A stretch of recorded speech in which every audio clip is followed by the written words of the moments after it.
There I am.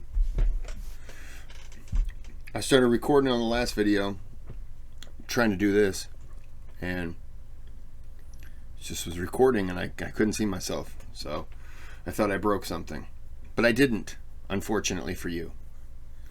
So this is, oh, this was the last one. I'm doing 6 and 7 out of order. We won't tell anyone. So this was another the Ameer request. He donated to the channel, appreciate it, made some requests, video shoot to the top. So this is the sun doesn't exist. Was it Mohammed? Hijab versus Atheist, Speaker's Corner, Hyde Park. We'll break this into 2 videos, by the way, and let's go. God doesn't exist, and why do we need God? Oh well, what is the purpose of this? He's saying the sun doesn't have a purpose. He's saying. No, the sun does not have a purpose. Do you believe that? The sun doesn't have That does. The sun exists. This gentleman thinks the sun has a purpose to give us life. To keep you alive. I didn't say to keep you alive. To keep you alive. The sun is a star like any other. It exists whether we were here or not. It would exist. Okay, yeah, the sun would exist whether we were here or not. That's true. But that sun gives off heat, light source, which allows plants to grow, animals to live. So that light provides life for things that need it. So that sun is here for a purpose. And the sun was here originally, and then microbes came to life, or you know how we came about. So now that sun was here before us, but now we're here because of it, in terms of it's a life force for us, so to speak. So yes, it is vital to our being. So the sun does not have a purpose. He's ascribing an anthropomorphic character to it because he needs to feel like he's essential. First of all, so before that's a nice, interesting discussion there. But what's your name, first of all? Steve. How you doing, Steve? Mohammed. Hi, Mohammed. Nice to meet you. Did you come here for Tommy? did you come here with him now? I came here for free speech. Okay, nice one. Let's have a little free. Sorry, I apologize. What at the heart of this discussion is what's referred to as teleology. It's not anthropomorphism, because what you've said here is anthropomorphic qualities, right? Yeah. Because if you look at the word anthropomorphism in a dictionary, it has 3 meanings. It actually has 3 meanings. If you look at Oxford Dictionary, open it up. Anthropomorphism is ascribing human characteristics to God. 1, that's the definition, or ascribing inanimate characteristics to something which is animate. So for example, I say you have stone face, right? So that's anthropomorphism. What you meant to say was personification, because personification is when you give inanimate objects animate characteristics. Okay, fair. Yeah, no problem. But even then, we have to have a discussion on teleology, because that's what it is. What he was trying to say is that from a first-person subjective experience, it would seem that things are functional and purposeful. Now, purpose is itself a subjective thing. My purpose, my idea of purpose could be different from your idea of purpose. Yeah. A better word to use in the context of a materialistic environment, I will put to you, is functionality. I said it has function. Yes. Yeah, okay, so I agree. So I would say, look, the sun has a function. I would agree with Hashem that has. The sun has a function. That's a good way of putting it.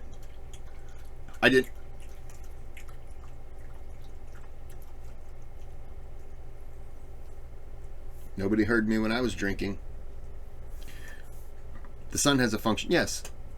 I didn't know where he was going with the function part, and then he said that, and it was like, oh yeah, we are talking about the sun, aren't we? I already forgot.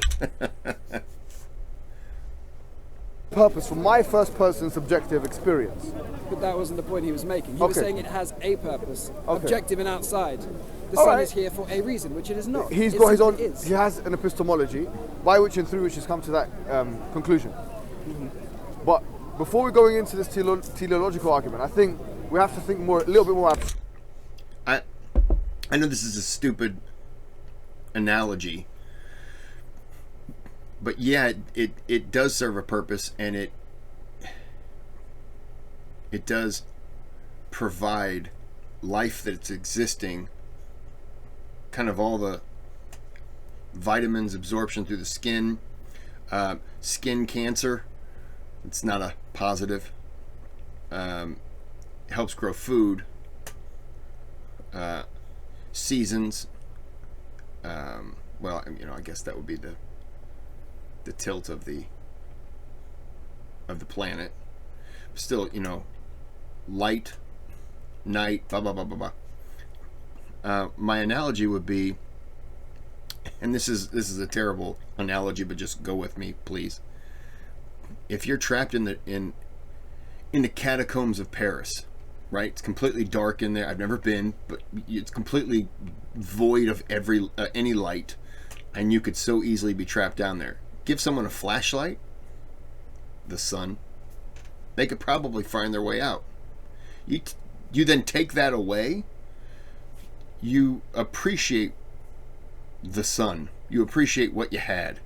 I know this isn't what he's saying, but the sun does serve a function, whether or not it was here before all life.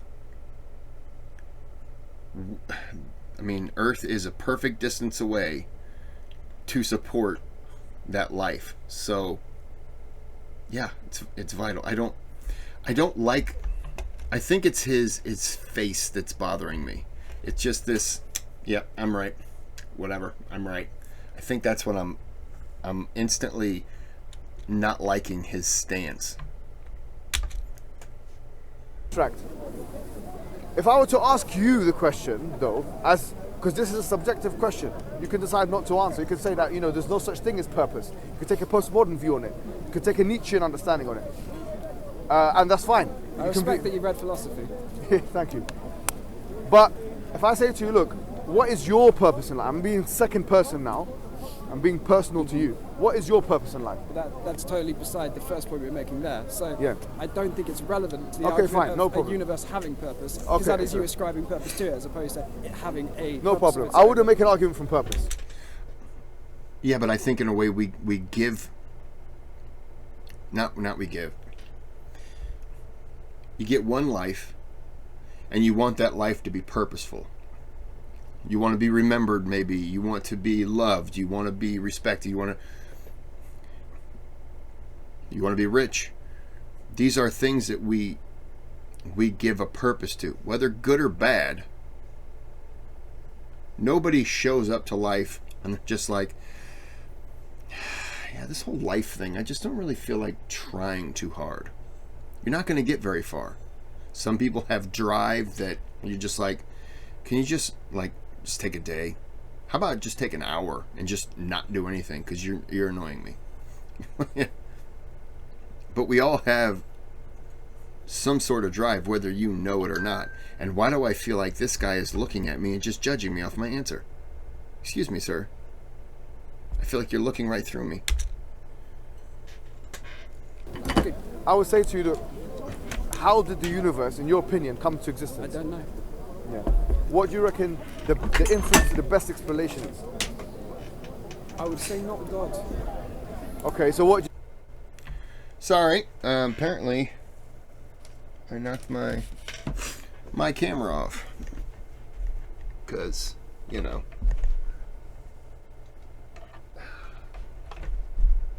oh,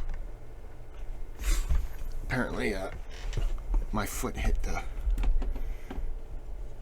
And we're back.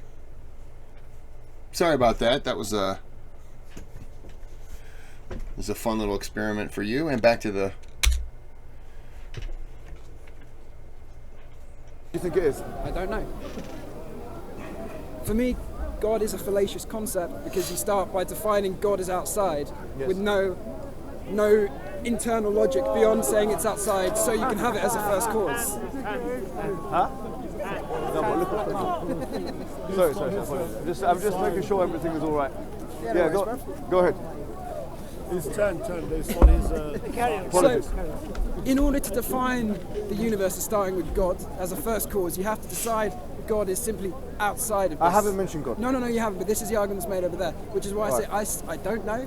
Right. And scientists perfectly have to say we have a theory, but we don't know. I don't see any reason to ascribe it to a universal deity that is outside of any understanding we have, simply because it is outside the understanding. To me, that is as much a cop-out as saying the universe is infinite. And you're right. To counter his argument, it may seem not to be able to be understood. Science can't understand it, can't prove it. Okay.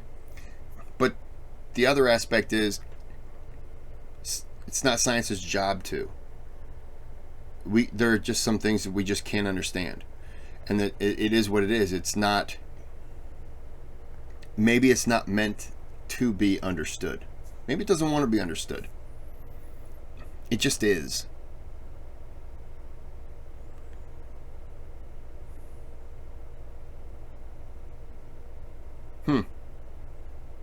I don't know why, but I just summed up religion to me in a weird way. You don't have to understand it all. Some things just are. Some things aren't. It's not your job to understand it. It's your job to believe it's possible.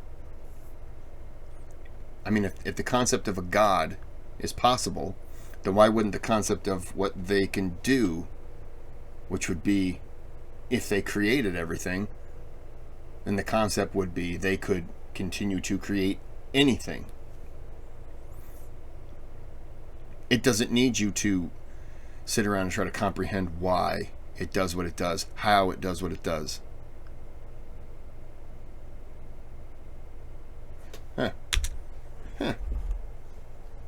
If the argument was made like that, it would sound a little bit problematic. But that's not the way I'd make the argument. So I'm just asking here, the question I put forward was, what is the inference to the best explanation to the existence of the universe? And what is your how do you know anything?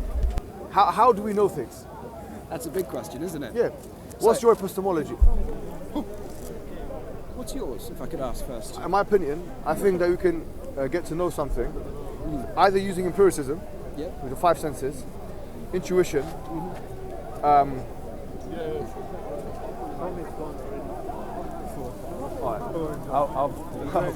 think we're gonna. You can cut this short if you want to go. No, I don't. I just want to see that everyone's behaving themselves today, because they're not. Apologise about that. Intuition, empiricism. Empiricism, subjective, personal experience, and so on and so forth. Yeah. Yeah. So that's how you get to know things. So with that, I would say, like, for example, laws of rationality and logic are a good way of finding out truth. In my discussions, I always presuppose a truth, the existence of a truth. Right. So if someone wants to start from that starting point, it makes a lot of sense to continue the discussion. Now, if we say there's no such thing as truth, and once again go into a moral relativism or something like that, or a complete relativism. Right. But what is your starting stance? What is your presupposition? That God so exists? My presupposition is that truth exists, and that we are sentient. How are you defining truth? Because we've defined knowledge and learning, but we haven't defined truth. Are we talking transcendent? Are we talking self-evident? What is truth in this context? So, truth in this context is something which exists in the real world, okay, which is consistent and has an opposite, as would be put by the Aristotelian philosophers. They made like a square of opposition. I'm not sure if you've seen this. Yeah, get the dimension effects out. Yeah, so it's like you've got if you look up the square of opposition, you realize that something which is true usually has an antithesis. Right, so we're talking about logical truth as opposed to logical truth in the real world. No, in that sense. I would say that logical truth and truth in the real world are not dichotomous. That it's not a dualism. There is, in fact, a truth in the real world. So, well, okay, but the only truth that can be demonstrated in that sense is a logical truth. So you can't say the flaw is... Or physical. No, you can't demonstrate truth in that sense. If we agree that empiricism... Yeah, but that's different to a pure logical truth. Empiricism necessarily involves subjectiveness, right? So if Yes. we're talking about truth as a sort of transcending No, concept, so yeah, I presuppose the mind, and I presuppose that my first-person subjective experience is not a deception. Going back to René Descartes and the deception of his meditations, Yeah. right? So I think my senses are not fooling me. I say that my senses are not fooling me, and you base that on, based on the fact, yeah. it's all you've got to go off. So No, I'm not, on the cogito. yeah, I'm not going to argue that point. Yeah, because on the critical cogito. rationality is So, bollocks. no, yes, I was just saying, based on my existence, I think therefore I am. I think that is quite powerful. So based on that, you can say that you can build from that. You know, so I presuppose the mind. I presuppose truth existing in the real world, and both in the real world and metaphysically, like in mathematics, in the realm of logic. Yeah, absolutely. And I presuppose that we are rational sentient creatures that are able to ascertain the truth. So these are my presuppositions laid out, right? So before we can continue in the incremental process of trying to find the truth, I think that I'm laying my cards bare. If you agree with the same presuppositions, then we can proceed. Apart from where you said that you can find the truth, I'd say you can find a truth. Because I think at that point truth is subjective once you're finding it. Because you're then necessarily putting your own put on it. I But would you can say find there is a a truth. I think there is the truth. You can demonstrate the truth, you can find a truth. I think you can demonstrate the truth.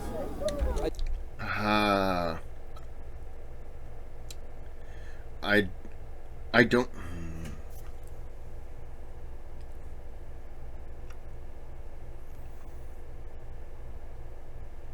I think you find the truth by saying you can find a truth. I think you're trying to how do I phrase this?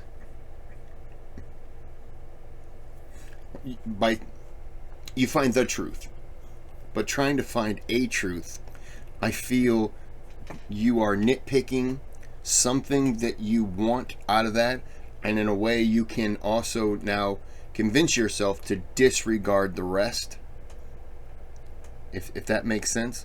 Or maybe it's to find something minor in what they said. The sun gives us, abundance of life-sustaining qualifications, whatever the word would be.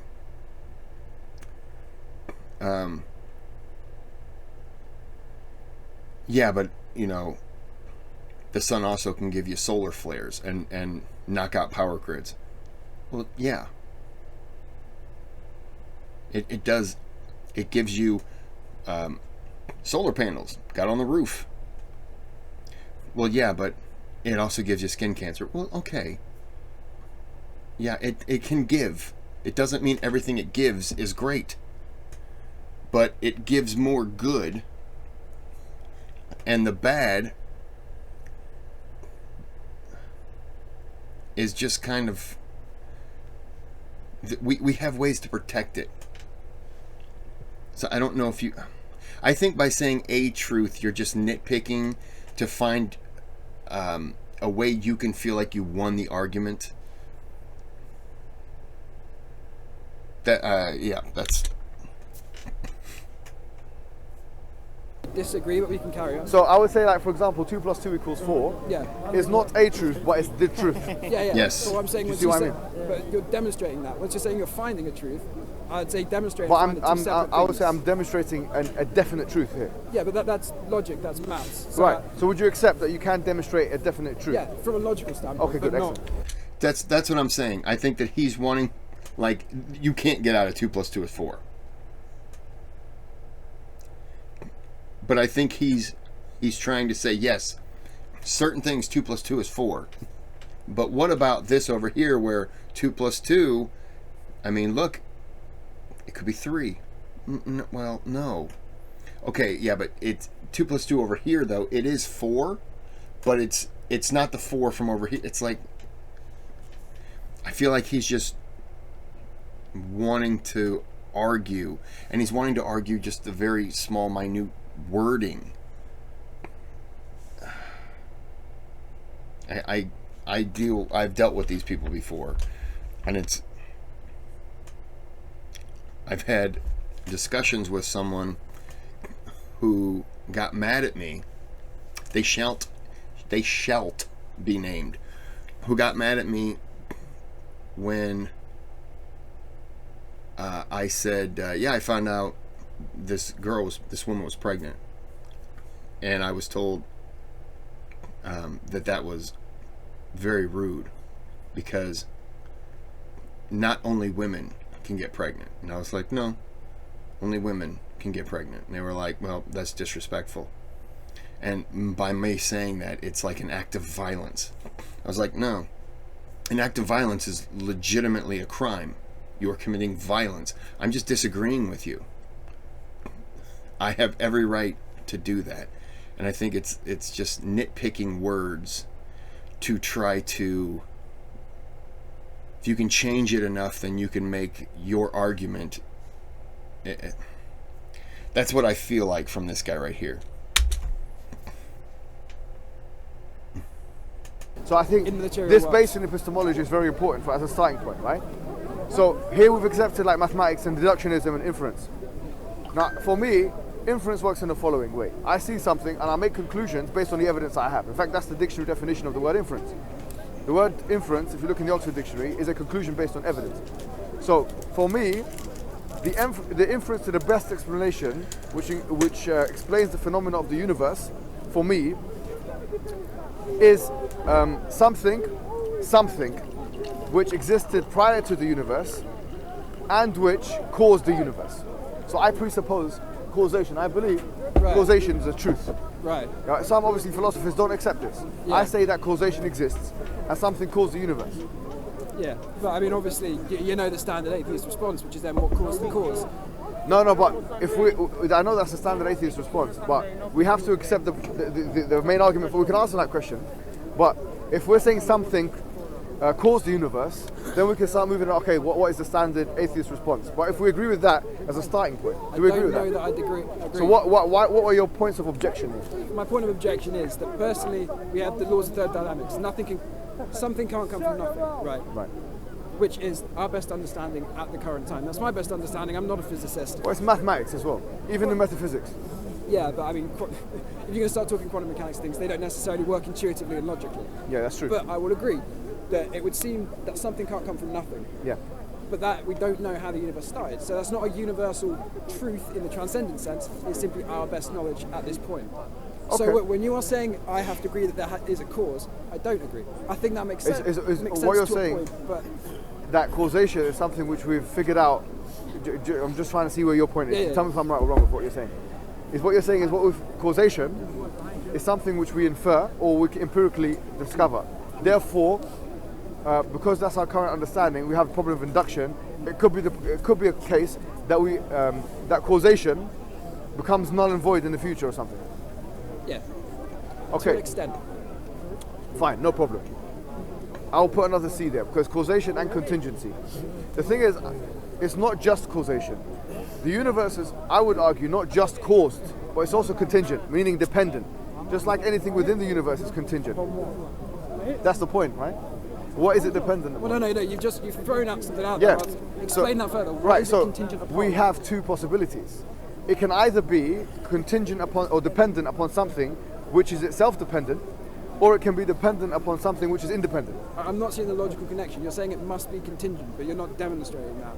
No, I said it could be. Right, can you demonstrate it's either contingent upon something which is dependent itself or independent. Yeah, but so you're not demonstrating why it needs to be contingent. Well, I would argue that anything within the domain and the cosmos has been proven, both empirically, right, through inference, to be contingent.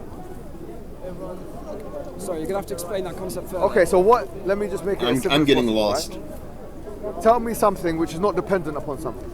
Give me an example of something in the universe which is independent, which is there's no interdependence. Dark matter. Dark matter is dependent upon the universe's existence.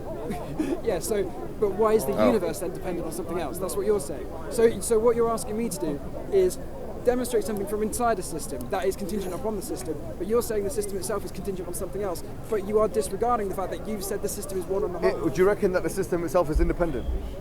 Sorry, no.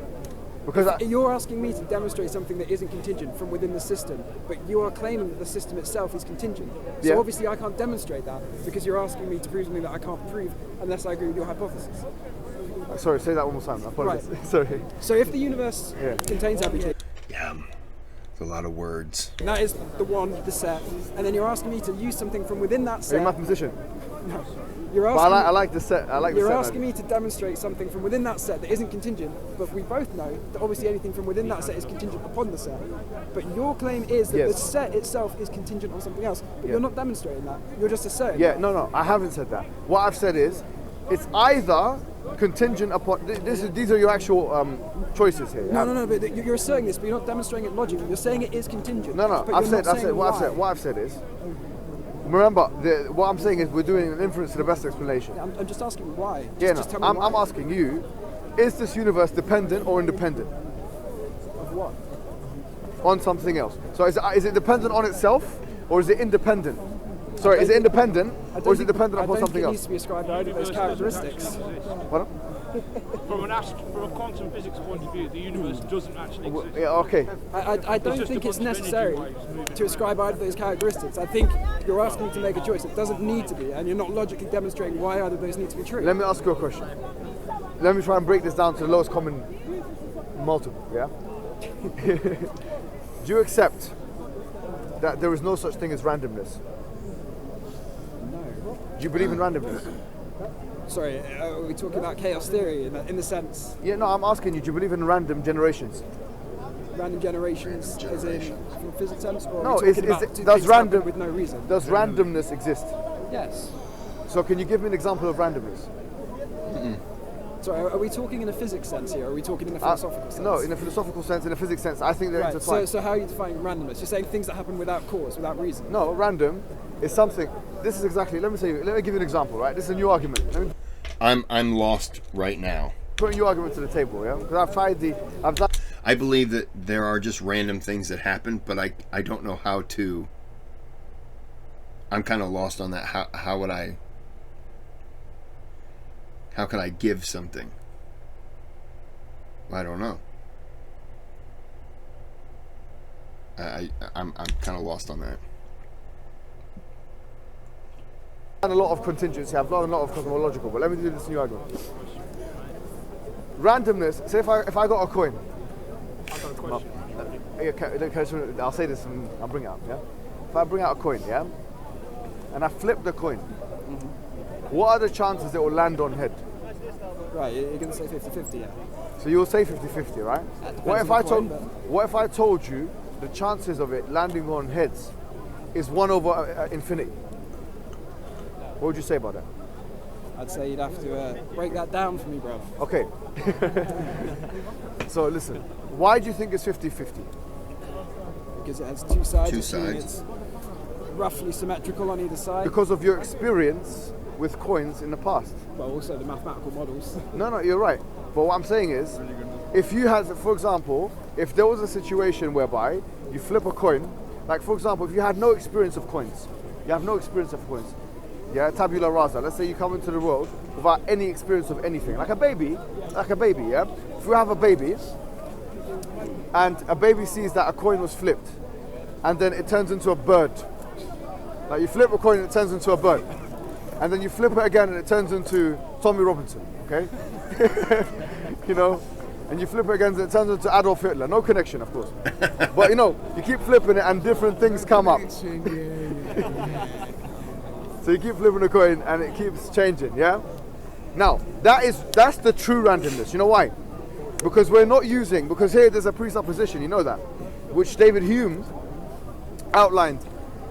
The presupposition of science and of our interactions, our transactions, is that previous event or future events will mimic previous events, right? So for instance, the reason why you said that it's 50-50 the coin, because actually your experience with coins is that whenever you flip them, it's either heads or tails, unless it lands on the side or something. Well, right? that's a mathematical Yeah, model tells that, us. yeah. But mathematics applied to the real world, that's how we're talking about. Because maths is not in the real world. Mathematics is a metaphysical construct, according to every philosopher. No one has disagreed with it, from Plato onwards. So therefore I say to you, if you flip a coin, and the actual, from a philosophical perspective, bearing in mind that we cannot presuppose that previous events will entail future events, is 1 over infinity, because we don't know, as a matter of absolute truth, that if we flip a coin, that it's not going to turn into Tommy Robinson. Did we not start this argument with the presuppositions that there's inference, though? Pardon? We started this argument with various presuppositions that we were moving forward from, which you're now removing. No, I'm saying, right? I'm going to go ahead and stop this here. I should have stopped a little bit ago, but I was trying to get done with the coin debate. So I'm going to stop this here, and we'll come back for part 2. A little bit longer. Part 2 probably won't be as much, but I have a thanks button. You can donate to the channel. Anything's appreciated. If not, I get it. Don't worry. Still making videos. So I'm going to ask you to like and subscribe, because about 79% who watch this aren't subscribed. If you're watching it, just subscribe. Maybe I don't drop a lot of videos that you may like, but eventually I will. Keep me in the back of the old subscribed folder. But until next time, have a good day, have a good night.